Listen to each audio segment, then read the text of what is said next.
დილით უკვე დაღლილი ვიღვიძებ. ჩემი სხეული დამძიმებულია, ხოლო გონება მოუსვენარი. სულ ფიქრებში ვარ. სიცხადესა და სიმშვიდეს ვერ ვპოვლობ. ჩემმა სხეულმა თითქოს მოსვენების უნარი დაკარგა. როგორც არ უნდა დავისვენო, თავს მაინც დაღლილად ვგრძნობ. ჩემი სხეული დაძაბულია. ყოველდღიური საქმის კეთება დიდ ძალისხმევას მოითხოვს. ადამიანებთან ურთიერთობა მღლის და უსიამოვნოა. ადვილად ვღიზიანდები და ვგრძნობ, რომ ჩემი ჯანმრთელობა უარესდება. ჩემს თავს ვეღარ ვცნობ და ვშიშობ, რომ ნელ-ნელა ეს ჩემი ახალი ნორმა ხდება. ეს რაც აგიღწერე არის გონებისა და სხეულის ჰარმონიის დისრეგულირებული დონე, ანუ გადარჩენის მდგომარეობაში ჩაძირული სხეული. დღეს მე მინდა მოგიყვე, როგორ თავისუფლდება ჩვენი გონება და სხეული შენახული სტრესისაგან, როგორ ხდება ამისი დამახსოვრება, რატომ იჭედება სტრესი ჩვენს გონებასა და სხეულში და როგორ თავისუფლდებით ამისაგან. თუ ახლა შემოგვიერთდი მინდორში, გამარჯობა, ჩემი სახელი არის ლაშა ჯაყელი, მე გახლავარ ლიცენზირებული ნევროლოგი და გონება-სხეულის ექიმი.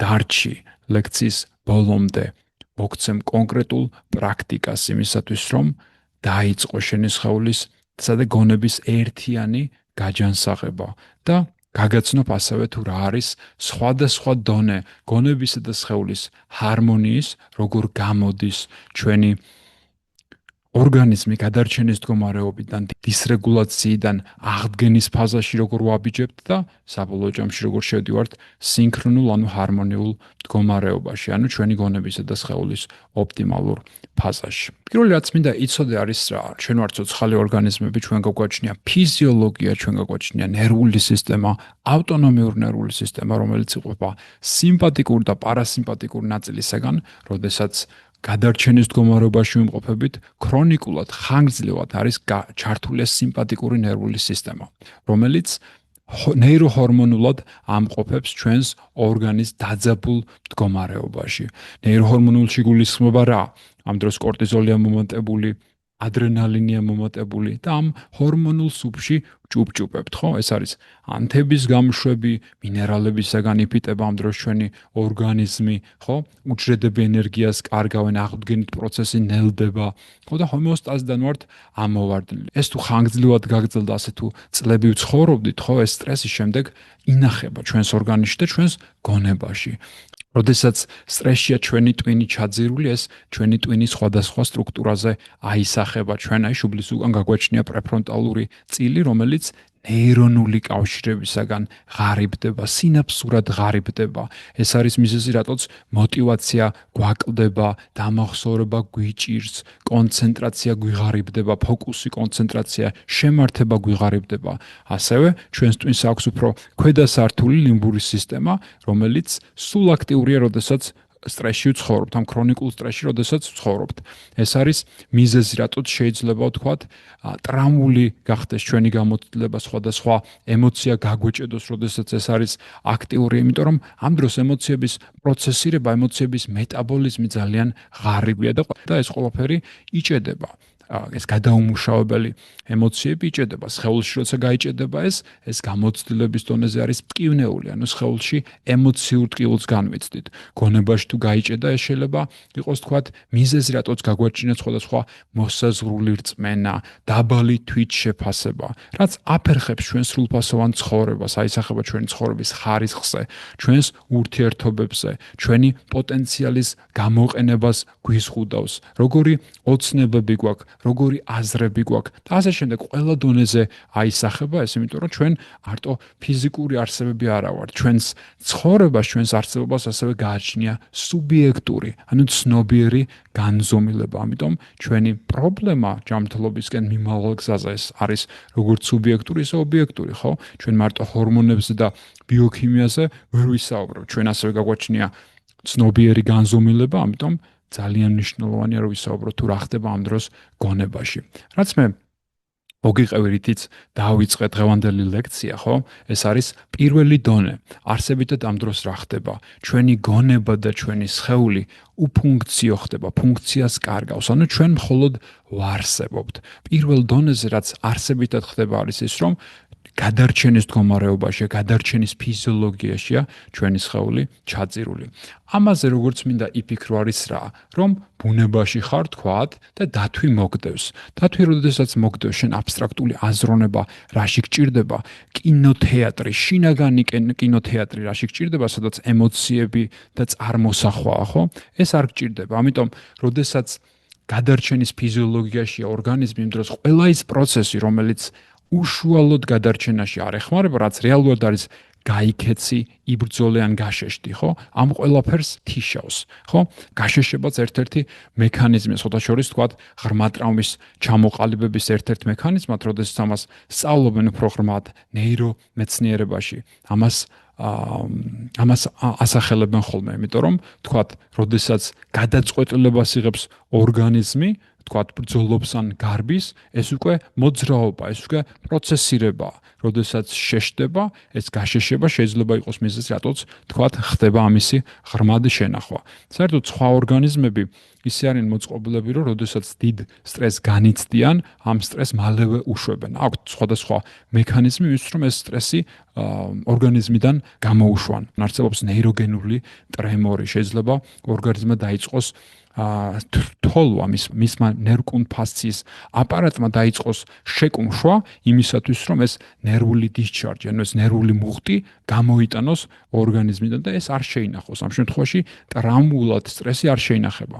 თუმცა ადამიანში თუ ამისი პროცესირება არ მოხდა, ეს შეიძლება იყოს ღრმა ბავშვობაში დაბადებიდან იწყება, ხო ეს პრობლემა და ეს პროცესი. თუ ეს არ მოხდა და ეს შეინახა ორგანიზმმა, შემდეგ ამას ატარებს, ხო? და ამისი ტარება ნიშნავს იმას, რომ ერთი უფრო მოწყვლადი არის ზოგადად ამისი გააქტიურებისადმი, ყოველდღიური სტრესისადმი და ამაზე შემდეგ როგორც გუნდა გროვდება და დიდდება, ზუსტად იგივე ხდება ამ დროსაც. ეს რაღაცა საწყისი სტრესი, ვთქვათ, უფრო ღრმავდება, უფრო დიდდება და ადამიანის ცხოვრება ნენლა უფრო პატარავდება.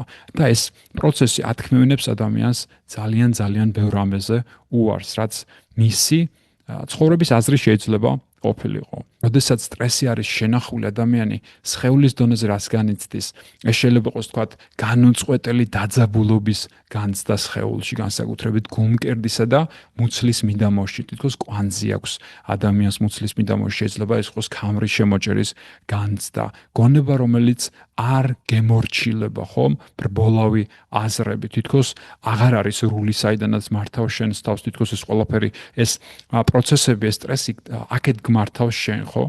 ასევე შეიძლება იყოს თქვათ ემოციების პოზიტიურ რეგისტრის ემოციები გაღარიბებული, შეიძლება ვეღარ განიცდეს ადამიანი სიხარულს, ან პირიქით უფრო უარეში იყოს გადავარდნილი, შეიძლება სულად გაყუჩებულად გრძნობდეს თავს, კონდეს იმის განცდა, რომ აღარ განვიცდი არაფერს, აი რაც წეგან ვახსენე, ხო? შინაგანი თეატრი დავკარგე, აღარ მაქვს იმის განცდა, რომ სულიერი არსება ვარ ჩემს გონებაში, წარმოსახვა რაც მე ადრე გამაჩნდა, ის სილამაზე რაც ჩემს ცნობიერებაში აღმოცენდებოდა სუბიექტურ დონეზე, ეს უკვე აღარა მაქვს. ანუ მე დავკარგე სუბიექტური შეგრძნებები, რაც ზოგადად ადამიანის ცხოვრებას ალამაზებს, აფერადებს, ხო? ჩემი ცხოვრება ფერებისაგან დაიცალა და რა თქმა უნდა, ეს თქვათ, როდესაც უფრო ნეგატიურ რეგისტრში მივდივართ, ეს საკმაოდ ღრმად შეიძლება წავიდეს ადამიანის საერთოდ უმოძრაო შეიძლება გახდეს, ხო? მაგრამ გონება სხეულის მიდგომაში ჩვენ ამ პროცესებს ესეთ იარლიყებს არ ვაწებებთ. ჩვენ ესე არ ვფიქრობთ, რომ ეს არის უსაშვილო მდგომარეობები, რომლებიც არ იკურნება და ასე უნდა იცხოვროს ადამიანმა ნაცვლად. ჩვენ ვგებულობთ ამის ძირეული მიზეზი რა არის? ჩვენ ვგებულობთ თურმე ჰომეოსტაზი როგორ მუშაობს, ფიზიოლოგია როგორ მუშაობს. ჩვენ ვგებულობთ თურმე საიდან მოდის ეს ყველაფერი. ჩვენ ვგებულობთ თურმე გადარჩენის მდგომარეობა რა არის, თურმე ეს სიმპტომები სიგნალები არიან, რომლებიც გვამცნობენ გათიშულ ფიზიოლოგიაზე, ხო? ეს გათიშული ფიზიოლოგია, ამის უკან არის მიზეზი, რაზეც უკვე გესაუბრე, ხო? ყველა ის ორგანოთა სისტემა, რომელიც ისერად გადარჩენაში არ არის საჭირო, ითიშება, შესაბამისად ადამიანი კარგავს გონებისა და სხეულის ფუნქციას. როდესაც ვსაუბრობთ ჩვენ გონება სხეულის გაჯანსაღებაზე, ვსაუბრობთ საფეხურებზე, ხო? მე სიმარტივისათვის ვყოფ ხოლმე ამას ხუთ საფეხურად. იმის მიხედვით თუ თქვათ ადამიანი, იმის მიხედვით როგორ არის ადამიანი ჩაძირული ამ სტრესში, როგორ აქვს შენახული მას ორგანიზმში ეს სტრესი, რა თქმა უნდა, ის სხვადასხვა ეტაპზე იმყოფება. პირველი საფეხური, როგორც გითხარი, არის მდგომარეობა, როდესაც გონება და სხეული უფუნქციო, ან ადამიანს აქვს ფუნქცია დაკარგული არსებითად, ხო უბრალოდ არსებობს. შემდეგ მოდივართ მეორე საფეხურისკენ, მესამე საფეხურისკენ, რომელიც არის არსებითად ნეიტრალური მდგომარეობა, ანუ ადამიანს აღარ აქვს რაღაცა გაუსაძლისი ტანჯვის განცდა, მაგრამ არც იმისი განცდა აქვს, რომ ოპტიმალურად ფუნქციონირებს მისი გონება და სხეული. რაც არის არსებითად მეხუთე დონე, ხო? მეხუთე დონე უკვე რა არის, როდესაც შენს გონებას რა პოტენციალიც ჰქონდა, კონცენტრაციის თვალსაზრისით, მეხსიერების თვალსაზრისით, შინაგანი სიმშვიდის თვალსაზრისით, აზროვნების სისუფთავის, სისწრაფის თვალსაზრისით, ან რა პოტენციალი შენ გააქვს ბუნებამ, რაც გარგუნა გენეტიკურად როგორ უნდა ყოფილიყავი, ეს არის აბსოლუტურად განხორციელებული. ეს არის გონების დონე, ხო? ამაში ასევე გულისხმობა ხალისი, ხო? როგორი ხალისი ცხოვრობ, როგორი შემართები ცხოვრობ. როდესაც გადმოვდივართ სხეულზე, სხეულის მთავარი პარამეტრი რა არის? მოძრაობა, ენერგია. აქვს თუ არა შენ სხეულს ენერგია? ენერგიიდან ცხოვრობ თუ არა და ემოციები როგორ განიცდება? არის თუ არა სუფთა სივრცე ემოციების განსაცდელად? ამაში ძირითადად იგულისხმება ხოლმე აღტაცებისა და სიხარულის განცდა, რაც თუ ორგანიზმი გაჭედილი სტრესის მდგომარეობაში ეს განცდები საერთოდ არ სჭირდება ადამიანს, ამ შემთხვევაში რა თქმა უნდა უფრო ნეგატიური რეგისტრის ემოციები არის ხოლმე, როგორც შეიძლება იყოს ბრაზი, სირცხვილის განცდა, სევდის განცდა, უფრო უარეს შემთხვევაში კიდევ უფრო დაბალ რეგისტრში თუ ჩავალთ, შეიძლება იყოს გლოვის განცდა, ხო? და ასე შემდეგ. მე ხა ამ ლექციიდან შეიძლება მინდა რომ გაიგო არის რა, რომ ეს არ არის დეფექტური მდგომარეობები, ეს არის მოსალოდნელი მდგომარეობები. თუ შენ ყვავილს ამყოფებ ჩრდილში, წყალს არ დაუსხავ, მზეს არ ანახებ, ის ყვავილი დაჭკნება. შენ თუ ცუდი მეცნიერი ხარ, წახვალ ამ ყვავილს შემდეგ გენებს გაუზომავ, რა თქმა უნდა გენების დაზიანებული ექნება. თუ ძალიან ცუდი მეცნიერი ხარ, იტყვი რომ ეს ყვავილი ცუდმა გენებმა დააზიანეს, დეფექტური ყვავილი ასეთია, იმიტომ გახმა რომ ცუდი გენები ქონდა. შენ თუ ჭკვიანი მეცნიერი ხარ და გულწრფელი მეცნიერი ხარ, რაც ასევე ხაზგასასმელი პარამეტრია, ამ შემთხვევაში შენ იტყვი რას, რომ ყვავილი არახელსაყრელმა გარემო პირობებმა დააჭკნო და გაახმო. მე თუ ამას გარემო შეუცვლი, მიწას გამოუცვლი, მიწას მინერალებით გავამდრებ, სწორსაკვებს მივცემ, ზომიერ მზეზე ვამყოფებ, წყალს დაუსხავ, ყვავილიც გაიხარებს. რატო იქნება ჩვენი ორგანიზმის ხვანაირად, ჩვენ ცოცხალი არსებები ვართ, ჩვენ ხო ეკოსისტემაში ფუნქციონირებთ, თანამედროვე ცხოვრებამ კი გაგვიჩნია იმის განცდა, რომ ჩვენ ცოცხალი ორგანიზმები აღარ ვართ, ხო და ზოგადად კლასიკური მედიცინაც ესე უყურებს სამწუხაროდ ადამიანს, რომ ჩვენ რობოტები ვართ, არაცნობიერი არსებები, ხო, რომელსაც მხოლოდ ლაბორატორიული პარამეტრები გააჩნია და არ გააჩნია შინაგანი ცნობიერი განზომილება. მაგრამ მე რასაც გასწავლი მთელი ამ ხნის განმავლობაში და მინდორი, რასაც ეფუძნება არის ის, რომ ჩვენი ორგანიზმი ჭკვიანი სისტემაა, ამის უკან ინტელექტია და ეს ჩივილები რაც ჩვენ გვაწუხებს არ არის მოწმენდილცაზე გაშვებული ჩივილები. აბსოლუტურ უმრავლეს შემთხვევაში ამის უკან მიზეზია, ხო? ამის უკან ლოგიკაა და ყველაზე გენიალური ის არის, რომ ჩვენს გონებასა და სხეულს შესწევს თვით აღდგენისა და გაჯანსაღების უნარი, როდესაც მისი ლოგიკის გვესმის, საიდან მოდის ორგანიზმი ამისი გვესმის და ვიაზრებ თუ ამ ყველაფრის უკან რადგა და რა საჭიროებები აქვს ჩვენს გონებასა და სხეულს იმისთვის, რომ გაჯანსაღების პროცესისაკენ დაიძრას. მეორე დონე არსებითად არის აღდგენის ფაზა. სხეული დამშვიდა და ნელა ეს უკვე გონებაზეც აისახება. თავს უკეთ ვრწნობ, ცოტა დავმშვიდი, ჩემი აზრები დასუფთავდა და ენერგიაც ამემაღლდა. სტრესი ისე აღარ მაწუხებს, როგორც ადრე, თუმცა ვრწნობ, რომ ის კვლავაც ჩემს ორგანიზმშია. ფოკუსი და მეხსიერება გამიუმჯობესდა, მაგრამ მაქვს განცდა, რომ ჩემი გონების მაქსიმალურ შესაძლებლობას კვლავაც ვერ ვიყენებ. ჩემი სხეული დამსუბუქდა, მაგრამ დაძაბულობას ბოლომდე არ გაუვლია. რაც თავარი ვგრძნობ, რომ ჩემი ჯანმრთელობა სწორი მიმართულებით მიდის. მიხარია, რომ ცუდი უკან მოვიტოვე და ერთი სული მაქვს შემდეგი ეტაპის აღმოჩენის. ეს არის მეორე აღდგენის ფაზა. ეს არის ჩემი მიხედვით, როგორც მე ყოფ, ჩემი გამოცდილებით, რაც მე ვისწავლე ადამიანის და საკუთარ ჯანმრთელობაზე მათ შორის, ეს არის მეორე აღდგენის ფაზა. ანუ, როდესაც ორგანიზმი აღარ არის გადარჩენის მდგომარეობაში ჩაძირული, ხო, ქრონიკული სიმპათიკური აქტივაციის მდგომარეობაში აღარ არის გაჭედილი, მაგრამ არც სინქრონულ, ანუ ჰარმონიულ მდგომარეობაში, რაზეც რა თქმა უნდა ასევე ვისაუბრებთ. მაგრამ აქამდე როგორ მოვდივართ, ეს არის ძალიან საინტერესო. ჩემი მეთოდით, ჩემი გაჯანსაღების მიდგომით, რაც გულისხმობს გონება-სხეულის ჰარმონიას, ეს გულისხმობს საფეხურებრივ მიდგომას, ხო? პირველი, რასაც ჩვენ ამ გზაზე ვაკეთებთ იმისთვის, რომ ჩვენ დავიცრათ აღდგენისკენ და ჩვენი სხეული და გონება გამოვიყვანოთ ამ შენახული სტრესის მდგომარეობიდან არის ეს, რომ ვისწავლოთ ჩვენი სხეულის მოდუნება, ანუ არსებითად სიმპათიკურ მდგომარეობიდან გადავიდეთ პარასიმპათიკურ მდგომარეობაში და ადაპტაციის უნარი გაუღრმავოთ ჩვენს ორგანიზმს. ჩვენ რა თქმა უნდა გვჭირდება სტრესი, მწვავე სტრესი არის საჭირო და გამოსადეგარი, მაგრამ ჩვენ არ გვინდა რომ ვიყოთ ქრონიკულ სტრესში ჩაძირულები. უმეტესი ადამიანი თანამედროვე ცხოვრებაში არის ამ ქრონიკულ სტრესში ჩაძირული, როგორც ხშირად გიყვები ხოლმე ამას და დეფიციტი აქვს პარასიმპათიკური ნერვული სისტემის, ანუ მოსვენების მდგომარეობა აქვს არღვეული. ეს არის ძირითადი მიზეზი, რატოც თქვათ მოსვენება ვერ ხდება, ძილი ზედაპირულია, ენერგიის აღდგენა არ ხდება. გონება არ არის ისეთი, როგორც უნდა იყოს. აი იმ დონეებს, რაზეც ახლა უკვე გესაუბრე. როდესაც ჩვენ ჩვენი სხეულის მოსვენებას ვსწავლობთ, ან როდესაც ვიცით, როგორ უნდა შევიდეთ პარასიმპათიკურ ნერვული სისტემის მდგომარეობაში, ეს ძირეულად აჯანსაღებს ჩვენს გონებასაც. ნეიროპლასტიურობა, რაც გულისხმობს ჩვენი ტვინის მორფოლოგიურ ანატომიურ ცვლილებას, არ ხორციელდება მაშინ, როდესაც ჩვენ სტრესში ვცხოვრობთ, ქრონიკულ სტრესში ვცხოვრობთ. არამედ ეს არის თვისება მოსვენებული ორგანიზმის, ახლის სწავლა, გაფურჩქნა, გაფართოვება, ეს არის თვისება მოსვენებული ორგანიზმის. მთელი ამ ხნის განმავლობაში მინდორში რასაც გასწავლი არის თუ როგორ უნდა შეხვიდე მოსვენების მდგომარეობაში. ეს იქნება ადაპტოგენური გამაჯანსაღებელი დანამატები თუ სხვადასხვა სუნთქვის პროტოკოლი და მეტაფორა და კიდევ უფრო მეტი არის, რა თქმა უნდა, მინდორის სიღრმეში. რა პრინციპით და მიზეზით? იმისათვის, რომ ჩვენ ვისწავლოთ ჩვენი სხეულის მოდუნება, რაც არის საფუძველი გამაჯანსაღებელი პროცესის დაწყების.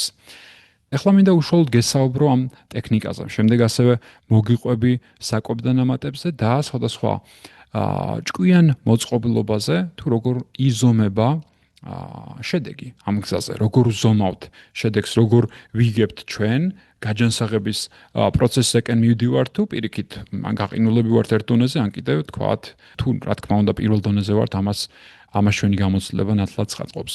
გამაჯანსაღებელი დანამატები, რა თქმა უნდა, არის ძალიან მნიშვნელოვანი, იმიტომ რომ შენ თუ გააქვს დაკარგული საჭე, ძალიან რთულია რომ ამას მარტო გაუმკლავდე. თუ ეს სტრესი არის ძლიერი, შენახულია, ტრამვის სახით, ხო, გაჭედილი ემოციების სახით, ამას წაღებული აქვს შენი გონება, შენი ნებისყოფა, ხო, мотиваცია, ძალიან რთულია რომ ამას ზემოდან ქვემოთ გაუმკლავდე. ქვემოდან ზემოთ არის უფრო რბილი, უფრო დამხმარე მიდგომა, რომ რაღაცა მიაშველო და ჩვენ ბუნება ყოველთვის გვეხმარებოდა. საერთოდ ძველი ექიმები ესე იყვნენ, რომ მათ ესმოდათ ბუნების ძალა და სხვადასხვა მცენარის მეშვეობით ცდილობდნენ, რომ გაეჯანსაღებინათ ჩვენი სხეული. და ამას რა თქმა უნდა ცოდნა ჭირდება და ნიუანსი, ხო? აქ რა თქმა უნდა არის ესეთი კარებები, რომლის გაღებაც არ გვინდა, რაც გულისხმობს იმას, რომ ზოგიერთი მცენარე არის მავნე და უნდა ვიცოდეთ ჩვენ რომელი მცენარე არის, თქვათ, ჯანსაღი და რომელი არა. ასევე როდესაც კვებაზე ვსაუბრობ, ხშირად უსვამ ხოლმე ხაზს, რომ რა დოზით იღებს სხვადასხვა მცენარეს, ამას აქვს ძალიან დიდი მნიშვნელობა, იმიტომ რომ მცენარეები არ არის კარგი როგორც კალორიები და მაკრონუტრიენტების წყარო, მაგრამ მათ თქვათ შესწევთ ჩვენი ფიზიოლოგიის რეგულაციის უნარი, სწორად შერჩეულ მცენარეებს. მინდორში რასაც გირჩევთ ხოლმე არის ეს ბალანსი, რომელიც არის ორგანული აშვაგანდას და როდეოლოროზას ფესვების ნაბხვენი. იმის მიხედვით შემდეგ უკვე რა პროცესი აქვს ადამიანს ორგანიზმში, თქვათ უფრო მოდუნების შეუძლებლობა თუ აქვს ამას ემატება მაგელიტი, ანუ ის ელემენტები და მინერალები, რაც დაკარგა ჩვენმა სხეულმა ამ სტრესულ მდგომარეობაში, თქვათ, მაშინ ამატებ ახსადგინად მაგელიტს, თუ გინდა რომ აღადგინო მაგნიუმი ტვინს სხეულის დონეზე სრულყოფილად, თუ უფრო ენერგიის დეფიციტია და უენერგიოდ გრძნობს ადამიანის თავს, ეს იმას ნიშნავს, რომ უფრო უჯრედული აპარატი არეული, მეტაბოლიზმი არეული და ამ დროს ბალანსთან ერთად ურჩევ ხოლმე ამ ჩვენ ნატ+. ხო, ეს არის რაც შეეხება გამაჯანსაღებელ დანამატებს. განსაკუთრებით აქ არის რა ლოგიკა? ადაპტოგენური ლოგიკა, რომ სხეული მოდუნდეს სტრესის დონეზე. როდესაც სტრესის დონეზე დუნდება სხეული, რა თქმა უნდა, ჩვენი გონებაც იხსნება იმისათვის, რომ იქ ცვლილება დაიწყოს, ნეიროპლასტიური პროცესი დაიწყოს და ადამიანმა შეაბიჯოს ახალ დღის წესრიგში, ახალი დღეების ცხოვრება დაიწყოს. ეს არის ძალიან მნიშვნელოვანი, იმიტომ რომ თუ ჩვენი სხეული დაძაბულია, ჩვენი კუნთები დაძაბულია, ჩვენი ნეიროჰორმონული სისტემა არეულია, ძალიან რთულია რომ შენი გონება შეცვალო, ძალიან რთულია რომ შენ გაახალასო შენი აზრები, შენი ემოციები, იმიტომ რომ ეს არ გაძლევს საშუალებას, ეს ბლოკავს პლასტიურობას შენს ტვინში. ამიტომ ახალი აზრები, ახალი დღის წესრიგი, ახალი წარმოსახვა, ეს ყველაფერი ძალიან რთული შესაქმნელია ამ გადარჩენის ფიზიოლოგიიდან. ეს არის ძალიან მნიშვნელოვანი, რომ კარგად გესმოდეს, რომ სხეულის მოდუნება, ნეიროჰორმონული მოწესრიგება არის გზა, რომ ეს პროცესი დაიწყო, ძირეული პროცესი დაიწყო და ერთიანი გაჯანსაღების პროცესი დაიწყო. მეორე, რასაც მე ძალიან გირჩევ არის, რომ ამოირჩიო შენთვის სასურველი სუნთქვის პრაქტიკა, ეს უნდა იყოს მარტივი, ყოველდღე გაკეთებადი და ეს ყოველდღე გააკეთო. ესე ძალიან მნიშვნელოვანია და ძალიან დაგეხმარება. დღეს რასაც გასწავლი არის პრაქტიკა, რომელიც მე მოვიფიქრე, როდესაც ჩემს გონებაზე და სხეულზე მუშაობდი და არის ძალიან დამხმარე იმისთვის, რომ პარასიმპათიკური ნერვული სისტემა გააქტიურო და ეს ძირეული მკურნალობის პროცესები დაიწყო. საერთოდ, როდესაც ფიქრობთ შენახული სტრესის გონებიდან და სხეულიდან გამოშვებაზე, ხო, რასაც ჩვენ ვცდილობთ არის, რომ ჩვენი სუნთქვის რიტმი შევანელოთ. იმიტომ რომ ეს სუნთქვის რიტმის შენელება არის ძალიან მოქნილი და მოსახერხებელი პროცესი, რაც რის გაკონტროლება ჩვენ არსებითად შეგვიძლია, რომ პარასიმპათიკური ნერვული სისტემა გავააქტიუროთ. ერთი სუნთქვა და მეტაფორა მე რაც ძალიან მომწონს, რომელიც ჩემმა სხეულმა თავისით მოიფიქრა, როდესაც ამ პრაქტიკას მივიდოდი და როდესაც საერთოდ ავითარებ სხვადასხვა სუნთქვის პრაქტიკას, მე რაც ხდება არის, როდესაც შენი გონება და სხეული ხელოვნდება ამაში, მე უკვე თავისუფლად შეგიძლია მოარგო ეს შენს საჭიროებებს, შენი სხეულის და გონების საჭიროებებს. როდესაც ვაკეთებდი ამ ნელი სუნთქვის პრაქტიკას, ჩემმა გონებამ ესეთი მეტაფორა მოიფიქრა. რა იქნება, რომ წარმოვიდგინო, რომ წყლის ქვეშ ვსუნთქავ. თავიდან ცოტა უცნაურად ჟღერდა, მაგრამ ეს მყისერად ვცადე. შევეცადე, რომ წარმომედგინათ, როგორ ვსუნთქავდი წყლის ქვეშ. და ეს პრაქტიკა ძალიან ეფექტური და მაგარი აღმოჩნდა იმისათვის, რომ ძალიან ნელა მესუნთქა. ნელა სუნთქვაში არსებითად არის ხოლმე 6 ჩასუნთქვისა და ამოსუნთქვის ციკლი. 6 ნიშნავს, რაც იგი ჩასუნთქვა, ამოსუნთქვა, 6-ჯერ 1 წუთის განმავლობაში. ტიპიურად ეს არის ხოლმე 4 წამი ჩასუნთქვის და 6 წამი ამოსუნთქვის. ასეთი ციკლი გჭირდება მაქსიმუმ 6 1 წუთის განმავლობაში. კიდე კარგად გაიაზრე, რას გეუბნები, აქ წარმატება არის რა, რაც უფრო ცოტა სუნთქავ წუთის განმავლობაში, მით უფრო, რა თქმა უნდა, როდესაც ამას ლექციით საუბრობ, ამას თავის გაფრთხილებებს დაურთავ ხოლმე, თუ ადამიანს თქვა თავბრუ დაეხვა და რაღაცა, რა თქმა უნდა, უფრო მეტი სიფრთხილე მართებს, მაგრამ თუ ამას ივარჯიშებ, ნელა შეიძლება 6-დან 3-მდეც კი ჩამოხვიდე, ისე შეანელო შენი სუნთქვა. ყველაზე გენიალური ამ პრაქტიკაში არის ის, რომ ამ დროს შენი ორგანიზმი დუნდება, ისვენებს, პარასიმპათიკური ნერვული სისტემა აქტიურდება და ეს თელს შენს ორგანიზმზე ახდენს გავლენას შენს ნერვულ სისტემაზე, შენს ჰორმონულ სისტემაზე. ამას შენ თუ ყოველდღე აკეთებ, ხო, ამ გამაჯანსაღებელ დანამატებთან ერთად, რასაც მე გირჩევ ხოლმე, ხო, უკვე გაჯანსაღების პროცესი იწყება. ეს არის ტოლფასი დამჭნარი ყვავილის გადმორგვის ხელსაყრელ პირობებში, მზეში, წყალში და არ ვიცი ნიადაგის შეცვლაში და ასე შემდეგ, ხო? იგივე ლოგიკა არის ადამიანზე. ჩვენ უბრალოდ სწორ გარემოს უქმნით, სწორ სტიმულს ვაძლევთ ჩვენს ორგანიზმის, რომ მან თავისით დაიწყოს აღდგენისა და გაჯანსაღების პროცესი. ამაშენ თუ რა თქმა უნდა, სწორკვებას დავუმატებ, ავტოფაგის პრაქტიკას დავუმატებ, რაც წინა ლექციაში გესაუბრებ, ეს კიდევ უფრო ღრმა შედეგს მოგცემს და ეს მართლაც ტრანსფორმაციული იქნება, ფაქტურად შეიძლება შენ ახალ ადამიანად იგრძნო თავი ამ პრაქტიკის დანერგვით, იმიტომ რომ არ არსებობს უჯრედი, რომელზედაც ამ პრაქტიკით შენ გავლენას არ ახდენ.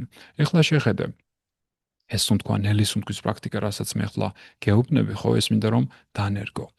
ეხლა რაც შეეხება შენახული სტრესის გამოშვებას, ცალკე აღებული პარასიმპათიკური ნერვული სისტემის აქტივაცია, რა თქმა უნდა, ამას ეხმარება, მაგრამ ახლა ამას თუ დაამატებ იმ ჯადოსნურ მეტაფორას, რასაც ახლა გაგიზიარებ, ეს არის ძალიან მაგარი იმის, რომ გაჭედილი ემოციებიც გამოუშვა შენი სხეულიდან. ეს წყალი, სადაც შენ სუნთქავ, მე მინდა რომ შენ წარმოიდგინო, რომ არის სამკურნალო. წარმოიდგინო, რომ შენი ფილტვები ჩაისუნთქავენ ამ სამკურნალო წყალს და მინდა რომ თვალები დახუჭო და ამ წყალში სუნთქავ. წარმოიდგენ რომ ეს წყალი არის სამკურნალო, შეგიძლია წარმოიდგინო ეს წყალი არის სპილი და ამას შენ ჩაისუნთქავ. შეგიძლია ამ წყალში ასევე გაურიო რაიმე სურნელი ან რაიმე გემო რაც შენ გიყვარს, ხო? და ასე ისუნთქო ეს. შენს გონებაში წარმოიდგინო ეს წყალი როგორ ჩაისუნთქავ ამას და როგორ ამოისუნთქავ ამ წყალს და მინდა წარმოიდგინო რომ ის სტრესი რაც შენ გააქვს, ხო? ამ წყალთან ამოსუნთქვის დროს გამოიყოფა და ასევე მინდა იწამო ამ წყალის ძალა. მინდა იწამო ის რომ შენი ამოსუნთქული სტრესი ამ წყალს არ წმინდავს. არის ძალიან ძლიერი, ძალიან ბევრი, ძალიან დიდი და შენს მიერ ამოსუნთქული სტრესი მას არ აზიანებს, არ ბილწავს, არ აბინძურებს. პირიქით ის ამას მარტივად ერევა. შენს მიერ ამოსუნთქული სტრესი ამ წყლისთვის ძალიან მარტივი მოსარევია. და პირიქით მას უნდა რომ დაგეხმაროს რომ ამ სტრესისგან განთავისუფლდე. კიდევ ერთხელ წარმოიდგენ რომ წყლის ქვემოთ ხარ და ამ წყალს, ამ სამკურნალო წყალს სუნთქავ. ეს სამკურნალო წყალი ჩამოდის შენს ფილტვებამდე, ავსებს მას, ამას ძალიან ნელა აკეთებ, ძალიან ნელა სუნთქავ და ამ წყალსვე ამოისუნთქავ. შეგიძლია ასევე დააკვირდე ცხვირით თუ სუნთქავ, როგორ უშვებ წყლის ბუშტუკებს შენი ცხვირიდან ან პირიდან, ხო? და ასე აკეთე ეს ვარჯიში დანერგე დაახლოებით 10-15 წუთის განმავლობაში ყოველ დღე. და ეს ძალიან მაგრად დაგეხმარება იმისთვის, რომ მოადონო შენი სხეული პარასიმპათიკურ მდგომარეობაში გადაიყვანო და ეს მთელ კასკადს დაიწყებს ცვლილებების შენს ორგანიზმში, რაც ძირეულად აღადგენს შენს გონებასა და სხეულს. როდესაც ჩვენ გონებას სხეულს ვაჯანსაღებთ, სადამდეც მივდივართ არის სინქრონული ანდაც ჰარმონიული სტადია, ჰარმონიული დონე, ხო? ეს არის გონებისა და სხეულის ოპტიმალური ფუნქციის მდგომარეობა. ამ დროს გვაქვს განცდა. ვცნობ რომ ნელ-ნელა ჩემი თავის საუკეთესო გამოვლენებას უახლოვდები. ჩემი გონება მშვიდია, ემოციები დაბალანსებული, ჩემი სხეული მსუბუქი და გამოცოცხლებული. ადამიანებთან ურთიერთობა საინტერესო და სახალისოა. ღამე ბუნებრივად და ღრმად მძინავს და დილას შემართებით ვიწყებ. გამოწვევები აღარ მაშინებს და მარტივად უმკლავდები მათ. გეგმებს აღარ ვაჭიანურებ და რასაც ჩავიფიქრებ, მალევე ვახორციელებ. კარგად გაიაზრე, გონებასა და სხეულს შორის კავშირი. რასაც ჩავიფიქრებ, მალევე ვახორციელებ. გონება და სხეული ერთსა და იმავე ზიფკოწე. თითქოს ჩემი გონება და სხეული გამთლიანდნენ. ჩემს არსებაში სიმშვიდემ დაისადგურა. თავს უსაფრთხოდ ვგრძნობ. ჩემს სხეულთან კავშირში ვარ. უსმენ მას. ვიცი რა მინდა, ინტუიცია ბრუნდება ამ დროს. რა მახარებს და ყოველ დღეს ამ ენერგიიდან ცხოვრობ. აი ეს მინდა რომ კარგად გაიაზრო ეს ფაზები, ეს დონეები ჩვენი ჯანმრთელობის, ხო? ესე იგი დავიწყეთ ჩვენ რითი დავიწყეთ ჩვენ დისრეგულაციის დონით, რაც არის გადარჩენის მდგომარეობა, როდესაც უბრალოდ ვარსებობთ, წამოვედით აღდგენის ფაზაში და შემდეგ უკვე სინქრონის ფაზაში, როდესაც ოპტიმალურ დონეს უახლოვდებით ჩვენი გონებისა და სხეულის. ეხლა ერთი ინოვაცია, რასაც ჩვენ ვაკეთებთ, არის რომ მინდორ-G-ს გვექნება ჩვენი მომხმარებლებისთვის პირადი კაბინეტი, სადაც მათ ექნებათ ფუნქცია, რომ თავიანთი გონებისა და სხეულის ჰარმონია სისტემატიურად აკონტროლონ, სისტემატიურად გაზომონ, ხო? გვექნება ჭკვიანი ბენდები, ეს იქნება აჯის, თითის, მკლავის, გულმკერდის, რომელიც სწავლობს შენს გულისცემას, გულის რითმის ცვალებადობას და ამას სპეციალურ აპლიკაციაში ტვირთავს, ესე რა ტვირთავს ამას სპეციალურ აპლიკაციაში და შემდეგ ეს ყველაფერი უკვე საიტზე გროვდება. ახლო მომავალში ასევე იქნება ხელოვნური ინტელექტი, რომელიც შენს მდგომარეობას უკეთებს დეტალურ ანალიზს, ჩემი ფილოსოფიის მიხედვით, ჩვენი მინდორის ფილოსოფიის მიხედვით, რაც არის გონება სხეულის ერთიანი გაჯანსაღება და გაძლევს პერსონალურ ფიდბექს, პერსონალურ უკავშირს შენს ჯანმრთელობაზე. და ეს გამაჯანსაღებელი დანამატებიც უკვე გადავა უფრო ჭკვიან ფაზაში, უფრო პერსონალურ ფაზაში, როდესაც შენ შეგიძლია მათი გავლენა შენს ორგანიზმზე, ან ამ სუნთქვით პრაქტიკების გავლენა შენს ორგანიზმზე უფრო ნატიფად შეისწავლო. მე რატოც მომწონს ეს სამაჯური და ნუ ბეჭედიც გვექნება მალე არის ის, რომ ეს არის ყველაზე მთავარი პარამეტრის საზომი, რასაც ქვია გულის რითმის ცვალებადობა. გულის რითმის ცვალებადობა არის ძალიან მნიშვნელოვანი, რომ შეისწავლო შენი სტრესის გავლენა შენს ორგანიზმზე. როდესაც პირველად ამას მეცნიერები დააკვირდნენ, რაც აღმოაჩინეს იყო ის, რომ ორსულ ქალებში ნაყოფი, რომელიც თქვათ ჯანმრთელი იყო, მისი გულის რითმი იყო ძალიან ცვალებადი. ხოლო უფრო დაავადებულ ნაყოფს, რომელსაც ჯანმრთელობის რაიმე პრობლემა ჰქონდა, რაც დააკვირდნენ იყო ის, რომ მას ჰქონდა არაცვალებადი გულის რითმი.